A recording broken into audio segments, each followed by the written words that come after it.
جس دین متین کے ہم ماننے والے ہیں وہ دین بڑا خوبصورت ہے، دین بڑا آسان ہے اور بڑا سیدھا سادہ ہے۔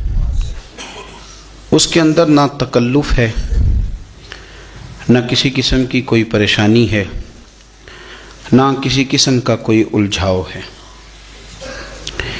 دین کی تشریحات کرنے والے بعض لوگ اس کی تشریحات اتنی مشکل کرتے ہیں، اور دین پر عمل کرنے والے لوگ بعض اوقات اتنے مشکل احکام کی طرف توجہ کرتے ہیں کہ جو نیا آنے والا آدمی ہے وہ پریشان ہو جاتا ہے۔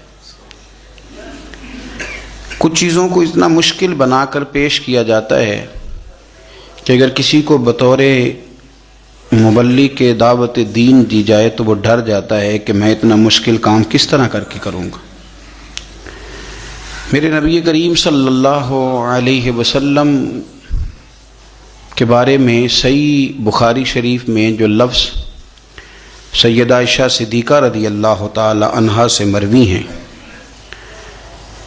اس میں حضرت عائشہ صدیقہ فرماتی ہیں، اور کثیر محدثین نے اس کو نقل فرمایا ہے، کہ نبی پاک صلی اللہ علیہ وسلم کو اگر دو چیزوں میں سے اختیار دیا جاتا اپنی امت کے لیے کسی چیز کو اختیار کرنے کا، تو رسول پاک صلی اللہ علیہ وسلم ان دونوں چیزوں میں سے جو آسان ہوتی تھی اپنی امت کے لیے اسے اختیار فرمایا کرتے تھے۔ اور سرور کائنات صلی اللہ تعالی علیہ وآلہ وسلم نے جب لوگوں کو بھیجا مختلف علاقوں کے اندر، بعض گورنر گئے، جیسے کہ یمن کے اندر حضرت معاذ ابن جبل گئے، مولا علی شیر خدا گئے، جب مجاہدین گئے، تو نبی پاک صلی اللہ علیہ وسلم نے ان سے فرمایا تھا کہ لوگوں کو خوشخبریاں دینا، نفرت نہ دلانا، لوگوں کو دین کی خوبیاں بتانا، دین کے قریب کرنا، دین سے دور نہ کرنا۔ اللہ تبارک و تعالیٰ نے قرآن مجید کے اندر بہت ساری چیزیں بیان کی ہیں، ہر چیز پر مر مٹنے کو دل کرتا ہے، لیکن ذرا اس آیت کا بھی ذائقہ لیجئے گا جو میں نے سورہ بقرہ کی آیت نمبر 185 کا ایک حصہ تلاوت کیا، اس کا بھی ذرا ذائقہ لیجئے گا کہ حکم دینے والا رب کیا فرماتا ہے، دین بھیجنے والا مالک کیا فرماتا ہے۔ اس آیہ مبارکہ کا جو حسن ہے وہ میرا خیال ہے کہ اگر ہم اس کو سمجھ لیں تو شاید کئی راتیں ہمارے کلیجے کو یہ آیت ٹھنڈا رکھے، اور ایک بار پڑھنے کے بعد ہو سکتا ہے کہ درجنوں دنوں تک اس کا ذوق ہمارے دل میں سلامت رہے۔ انداز دیکھیے گا، فرمایا یرید اللہ بکم الیسر، فرمایا تمہارا رب تمہارے اوپر آسانی کرنا چاہتا ہے۔ ختم ہو گئی بات، تمہارا رب تمہارے اوپر آسانی کرنا چاہتا ہے۔ ولا یرید بکم العسر، تمہارا رب تم پر مشکل نہیں کرنا چاہتا۔ اللہ تمہارے لیے آسانیاں فرمانا چاہتا ہے، تمہارے لیے دشواری نہیں کرنا چاہتا۔ تو جو پیغام دینے والا ہے جب وہ کہتا ہے کہ میں کرنا ہی آسانی چاہتا ہوں، اب آپ میری بات کو سمجھیں، جب مالک کسی پر آسانی کرنا چاہے، جب اللہ ہی اپنے بندوں پر آسانی کرنا چاہے تو پھر مشکل ہو سکتی ہے؟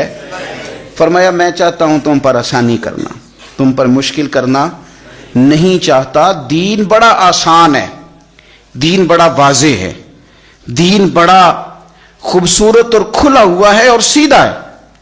کیونکہ آج شوق ہے لوگوں کو، میں ایک بات کی سالوں سے نشاندہی کر رہا ہوں کہ بحث بہت زیادہ ہونے لگی ہے، اس پر بھی 20 مقالے ہوں گے، اس پر بھی 9 گھنٹے کی تقریر ہوگی، فلانی بات پر بھی آپ ضرور کریں، علمی باتیں بیان ضرور کریں، پر یہ انداز اختیار نہ کریں کہ کسی کو محسوس ہو کہ یہ چیز الجھی ہوئی ہے، سلجھنے میں وقت لگے گا۔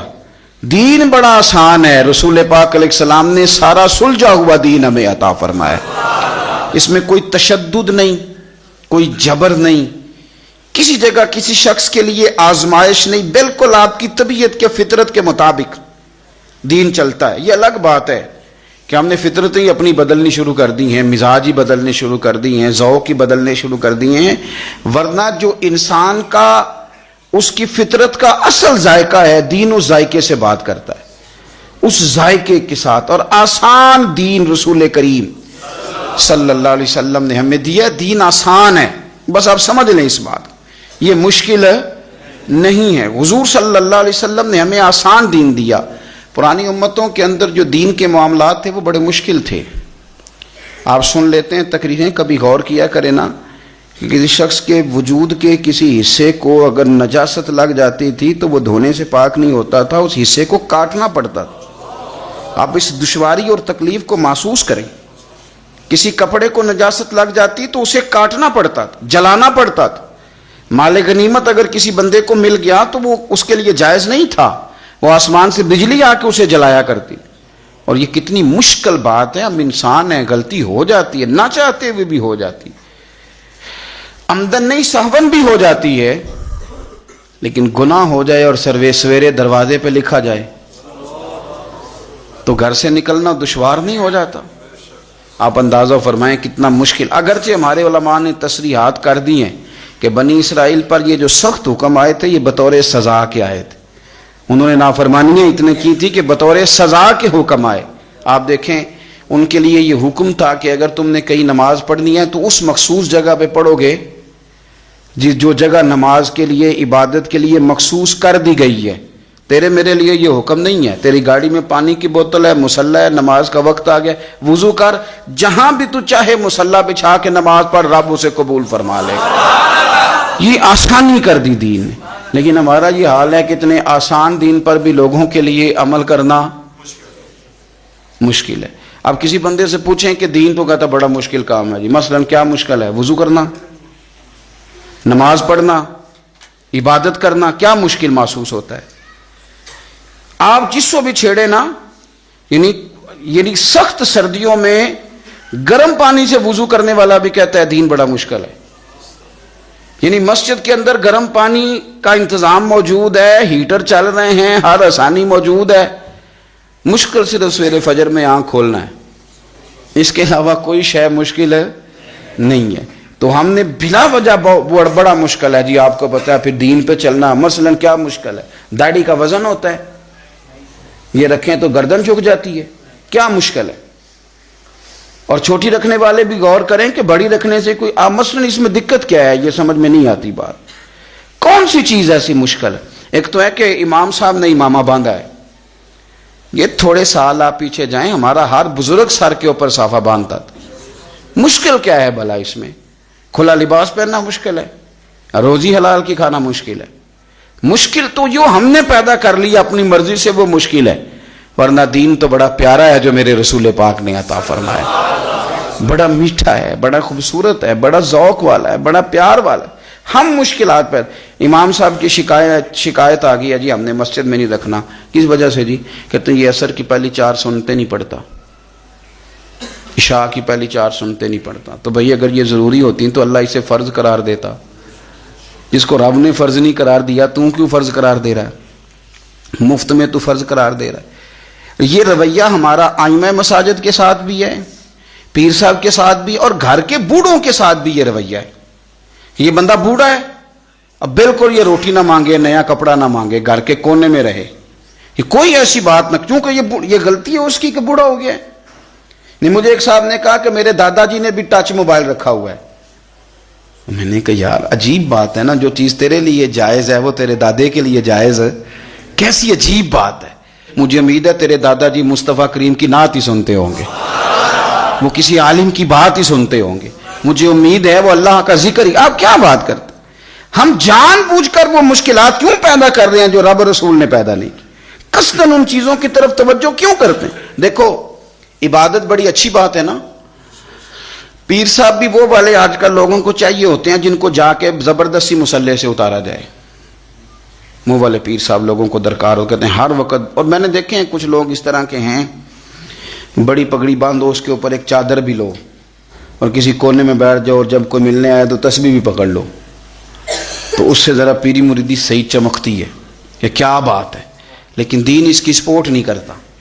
میرے رسول پاک جی تو نے تو تسبیح پکڑ لیا نا کہ کوئی ملنے آیا تو پتہ چلے میں بڑا صوفی آدمی ہوں. اور میرے نبی پاک کا طریقہ کیا ہے؟ کوئی انتظار کر رہا ہوتا تھا تو حضور نماز بھی مختصر فرما دیتے تھے, فرماتے تھے بعد میں پڑھ لوں گا, اب یہ ملنے آیا اسے وقت کی ضرورت ہے. اب میری بات کو سمجھیں, دین نے جو آسانی دی ہے, بخاری مسلم میں حدیث ہے, نبی پاک صلی اللہ تعالی علیہ وسلم کے نا کچھ صحابہ شوق عبادت میں، کچھ متشدد لوگ بھی ہوتے ہیں نا، شوق عبادت میں وہ آ گئے اور حضور صلی اللہ علیہ وسلم کی ازواج مطہرات سے آ کے پوچھا کہ بتائیں نبی پاک نماز کیسے پڑھتے تھے۔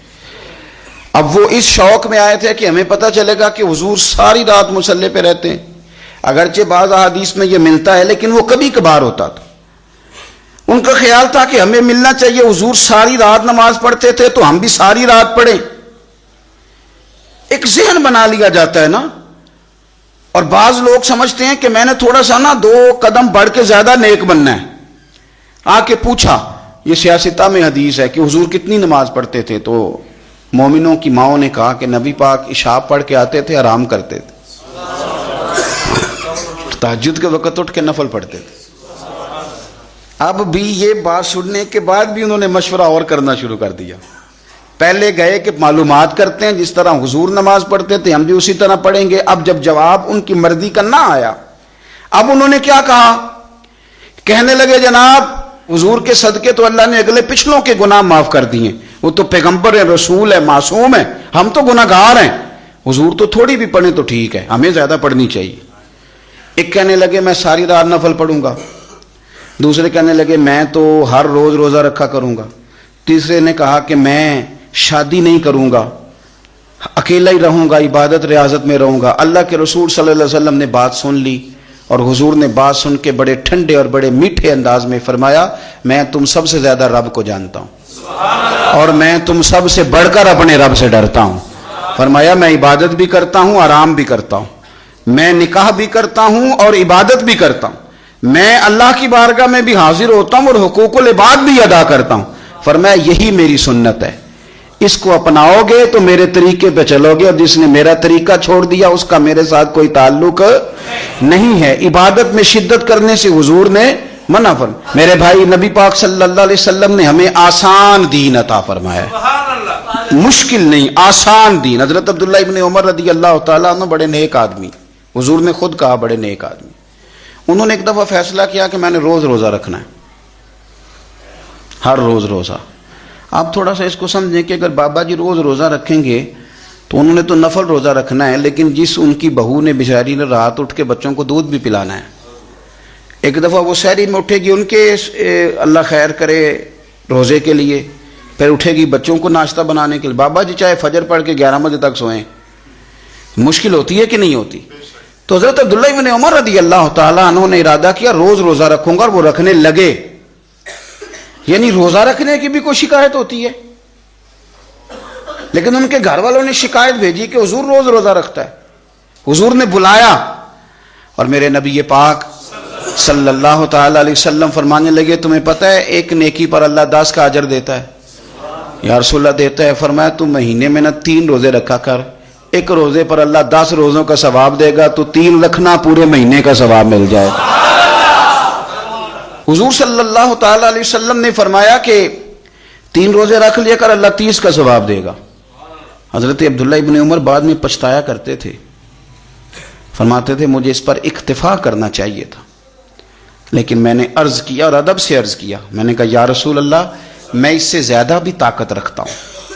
تو نبی پاک نے فرمایا چل ٹھیک ہے 2 دن چھوڑ کے 1 دن روزہ رکھ لیا کر۔ میں نے عرض کی یا رسول اللہ صلی اللہ علیہ وسلم میں اس سے زیادہ بھی طاقت رکھتا ہوں۔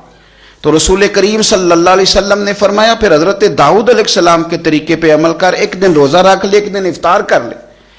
کہتے میں نے کچھ اور بھی عرض کیا تو حضور نے فرمایا بس کر، میں نے تمہیں وہ چیز بتائی ہے جو تمہارے لیے بڑی خیر والی ہے، اب اس سے آگے بڑھنے کی ضرورت ہے۔ یعنی روز روزہ دیکھیں نا، روزہ رکھنے کی بھی کوئی شکایت ہے، لیکن یہ دین اتنا مشکل نہیں جتنا ہم اس کے لیے مشکلات پیدا کر لیتے ہیں۔ حضرت زینب رضی اللہ تعالیٰ عنہ نے مسجد نبوی کے 2 ستونوں کے درمیان رسی بندھوا دی تھی کہ جب تھک جاؤں گی نا میرے سے کھڑا نہیں ہوا جائے گا، تو میں رسی کے ساتھ لٹک جاؤں گی، پر میں نے نفل زیادہ پڑھنے۔ حضور کی اہلیہ محترمہ نے کہ میں یہاں لٹک جاؤں گی پر میں نفل زیادہ پڑھنے۔ اب بظاہر تو بڑا پیارا کام لگتا ہے نا، کہتے ہیں فلانے صاحب میں مصلی پہ ہی رہتے ہیں، میں نے نفل زیادہ پڑھنے۔ تو نبی پاک صلی اللہ علیہ وسلم نے فرمایا رسی کھول دو، جتنے تمہیں جاگتے جاگتے پڑھے جائیں نا اتنے پڑھ لیا کرو، باقی وقت آرام کیا کرو۔ یہ دین اس طرح آپ اس کے تقاضوں دیکھیں، ہم نے نا اتنا مشکل کر دیا اور اتنا مشکل کر دیا. ہم نے بزرگوں کی باتیں آپ کو بتائی ہیں کہ وہ 40 سال عشاء کے وضو سے فجر پڑھتے تھے، پر وہ مستحب عمل ہے، وہ فرض نہیں ہے، وہ واجب نہیں ہے. اس کا یہ معنی نہیں ہے کہ اب آپ کہیں کہ یہ چونکہ ساری رات پڑھنے پڑتے ہیں 40 سال پڑھنے. مجھے ایک صاحب کہنے لگے میں نے سنا ہے کہ تہجد شروع کر لو تو پھر ہمیشہ پڑھنی پڑتی ہے. ہم نے ذہن بنا لیا ہے کہ یہ بات اگر یہ ہو گئی تو پھر خرابی ہو جائے. اس طرح نہیں ہے. آپ دین کے مزاج کو سمجھیں. یعنی عمرہ کر لیا تو اب حج فرض ہو گیا ہے، تو جس بندے کے پاس قرضہ اتارنے کو پیسے نہیں اس پر حج کیسے فرض ہو گیا؟ عمرہ ہے، حج ہے. جان بوجھ کر اگر آپ مشکلات پیدا کریں گے تو آپ دشواری میں آ جائیں گے.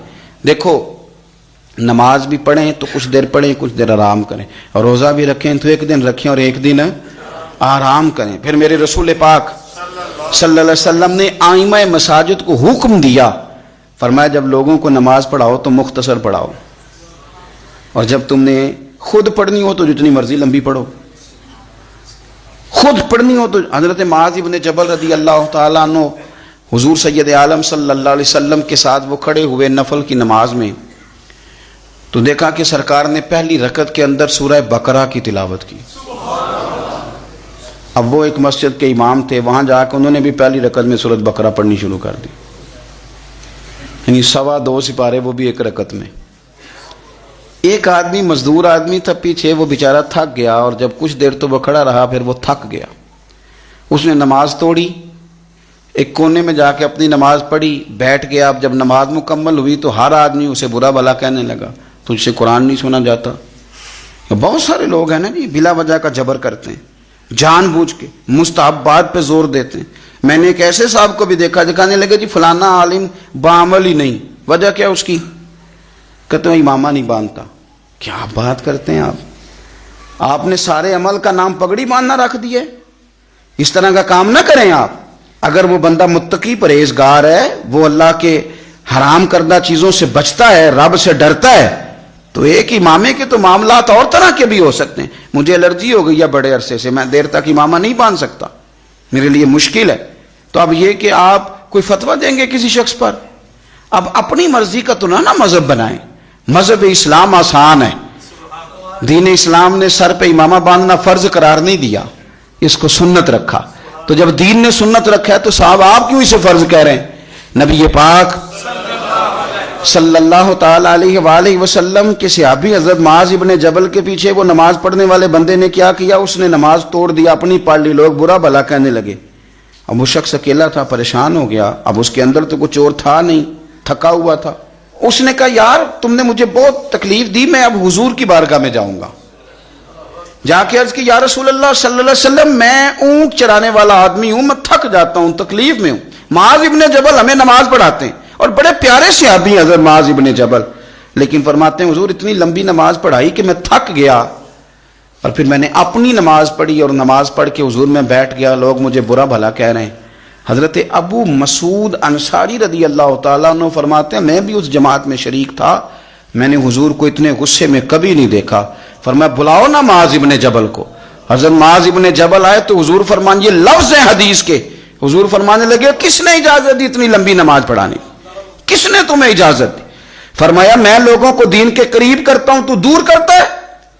فرمایا زیادہ سے زیادہ تو نے پڑھنی ہو تو سورہ شمس پڑھ لیا کر، سورۃ الدعا پڑھ لیا کر. تو نے سورۃ بقرہ ہی شروع کر دی ہے. کس نے تجھے کہا کہ تو لوگوں کو دین سے دور کرے؟ رسول کائنات صلی اللہ تعالی علیہ وسلم نے ایک تو کہا کہ تم نماز بھی پڑھاؤ گے تو معتدل پڑھاؤ، درمیانی. کیا حسین لفظ ہیں. اس حدیث پر وجد آتا ہے یار نماز اللہ کی، اس میں کسی اور کا خیال آ سکتا ہے؟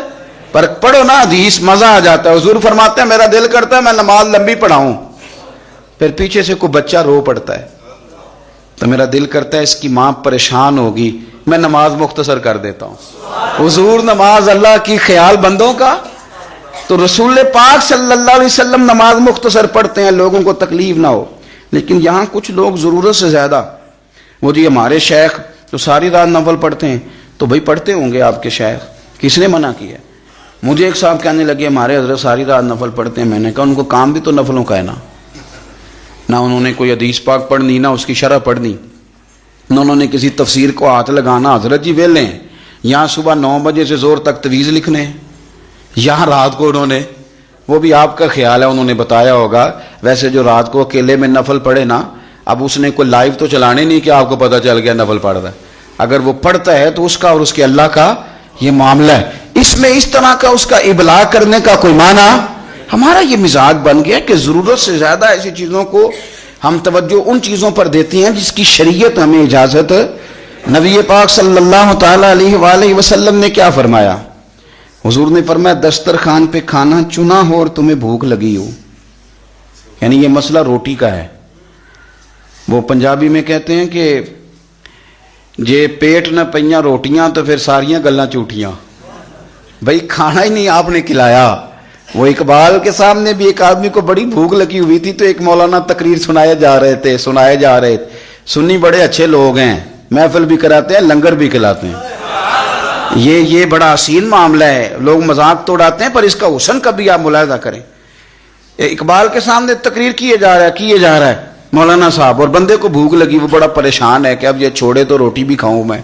بھوک شدت سے لگی ہو تو کچھ سوچتا ہی نہیں. تو وہ اقبال نے جب دیکھا تو اقبال کہنے لگے مولانا فاقہ کش کو درس شریعت سے کیا غرض؟ اس فاقہ کش کو درس شریعت سے کیا غرض؟ اس کے شکم کی آگ کو تو روٹی چاہیے، اسے روٹی دے لے پھر دین بتانا. مہربانی کر روٹی کھلا لے پھر اگلی بات کرنا. میرے بھائی غور کریں میری بات. اس لیے صوفیاء لنگر کا اہتمام بہت زیادہ کرتے کثرت کے ساتھ. اگر بھوک لگ جائے گی تو بڑے کام رہ جائیں.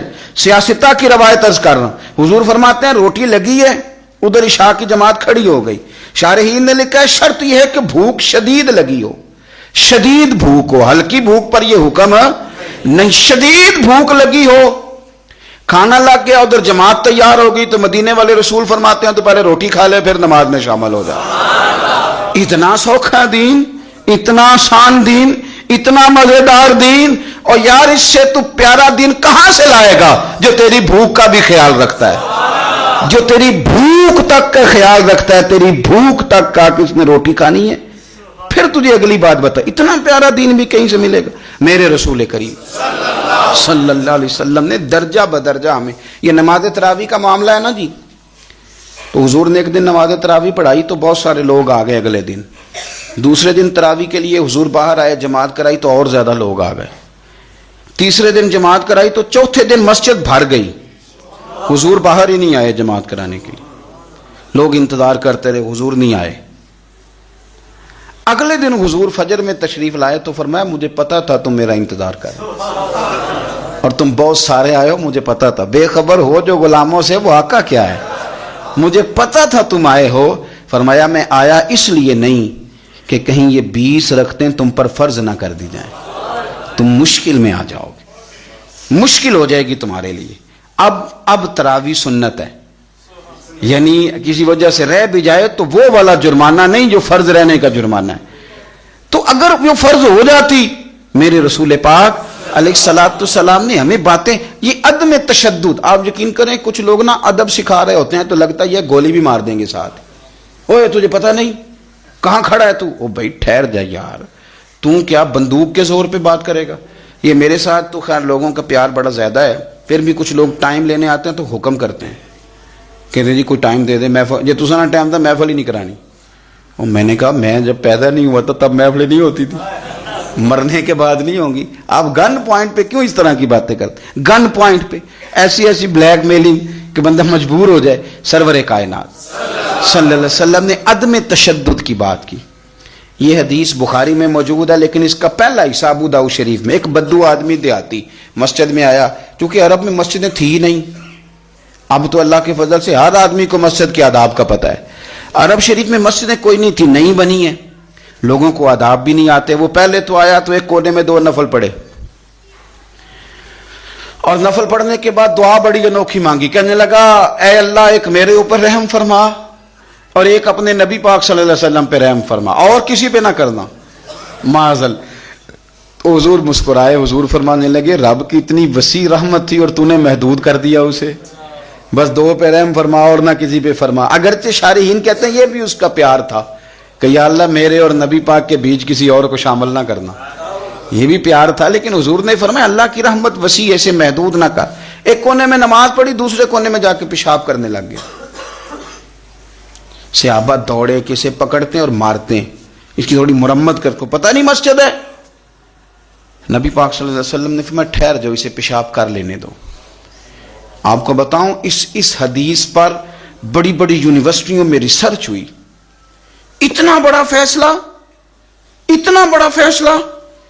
بہت بڑے لوگ جو میڈیکل سے تعلق رکھتے تھے, مسانے پر بات کرتے تھے, انسانی مسانے پر, انہوں نے کہا کمال ہو گئی. اگر انسان کو بیچ میں پیشاب روکنا پڑ جائے تو بڑی شدید بیماریوں کا شکار ہو جاتا. مدینے والے رسول نے بتایا کہ مسجد کا ادب اپنی جگہ پہ, لیکن اس وقت جو کیفیت ہے اس کا رنگ اپنی جگہ پہ. فرمایا اسے نہ پیشاب کر لینے دو, اسے مکمل کرنا. اس نے پیشاب کر لیا. حضور نے فرمایا جہاں اس نے پیشاب کیا وہاں پانی بہاؤ, دھو ڈالو مسجد کو. اور اس بندے کو قریب بلایا. نہ حضور کے لفظوں میں تشدد تھا, نہ انداز میں کوئی جبر تھا. حضور نے اس کو تھپکی دی اور فرمایا تو نے نماز جو پڑھی تھی تو پیشاب کیسے کر لیا؟ مسجد نماز کے لیے ہیں, پخانے اور پیشاب کے لیے نہیں ہیں. میری بات کو آپ سمجھیں, یعنی کتنا یہ کبھی فعل ہے بظاہر کتنی غلط بات ہے کہ مسجد میں پیشاب کر دینا. کو کسی کا بچہ بھی کر دے تو شاید ہم گریبان پکڑ لیں کہ بچے کو تو کون لے آیا ہے. لیکن ایک جیگتے جاتے سمجھدار آدمی نے پیشاب کیا, یہاں تو ہو سکتا ہے کمیٹی کا صدر جو ہے وہ بند کر دے مسجد میں آنا کہ تو نے نہیں آج کے بعد آنا, تجھے پتہ کو نہیں مسجد آنے جانے کا.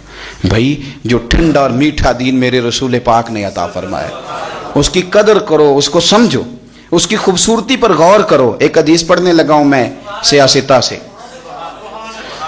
ہم پر اعتراض کرتے ہیں کافر مشرک, کہتے ہیں اسلام کی سزائیں بڑی سخت ہیں, چور کے ہاتھ ہی کاٹ دیتے ہیں. لیکن میں کہتا ہوں تم نے دین پڑھا نہیں نا, تم قریب نہیں نہ آئے. کاش تم کبھی آ کے اس کو سیکھتے, تمہیں پتہ چلتا ہے اس کا حسن کتنا پیارا ہے. ایک غریب صحابی حضرت عباد بن شرجیل, دیکھیں اسلام چور کے ہاتھ کاٹنے کا حکم دیتا ہے, لیکن جو اس کا پس منظر بیان کرتا ہے. ایسے نہیں کہ چوری کر لی تو ہاتھ کاٹ دیا. اسلام پہلے دیکھتا ہے کہ وجہ دیکھو چوری کیوں کی. حضرت عباد بن شرجیل رضی اللہ تعالیٰ عنہ کہتے ہیں بھوک نے ستا لیا, مجبور ہو گیا, پڑوسی کے باغ میں چوری کر لی, کچھ پھل کھا لیے, کچھ چادر میں چھپا لیے. اس نے پکڑ لیا, میرا کپڑا بھی چھین لیا. میں عزت دار آدمی تھا. عزت دار آدمی جب اس طرح کا معاملہ ہو تو زمین پھٹ جاتی ہے. پھر اس کا دل کرتا ہے کہ اب میں کہیں کھو جاؤں. کہتے ہیں اس نے مجھے گرفتار کیا, اور جب وہ لے جا رہا تھا تو میری آنکھوں کے آگے اندھیرا تھا. یار کیا بنے گا؟ فرماتے میں قربان جاؤں, لے گیا مجھے دروازہ رسول پہ. اور اس نے جب کوئی بات سناتا ہے تو اپنے رنگ میں سناتا ہے نا. اب آپ میری بات پہ غور کریں, کوئی اس جگہ کھڑا ہونا پڑ جائے تو یہ کتنا کٹھن مرحلہ ہے. کہتے ہیں میں کھڑا تھا حضور کے سامنے, اس نے کہا حضور اس نے چوری کیا, یہ دیکھے میں نے اس کا کپڑا چھینا ہے. تو کہتے ہیں میرے رسول پاک نے میری طرف توجہ کی, اور حضور نہ توجہ میری طرف کر رہے تھے اور بات اس سے کر رہے تھے جو پکڑ کے لایا.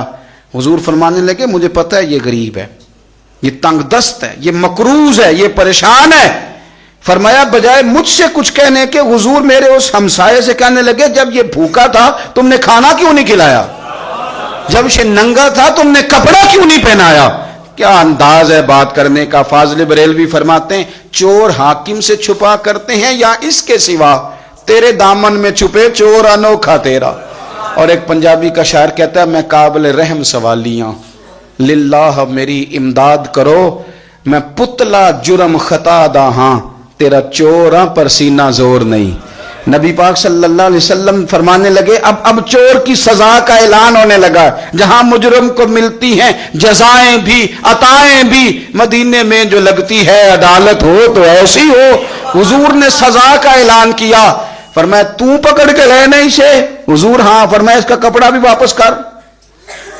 کہ میرا کپڑا واپس کیا. حضور فرمانے لگے تمہیں پتہ نا غریب ہے مجبور ہے. حضور ہاں. فرمایا اب ایک اونٹ پورا مال کا بھر کے اسے تحفے میں دے.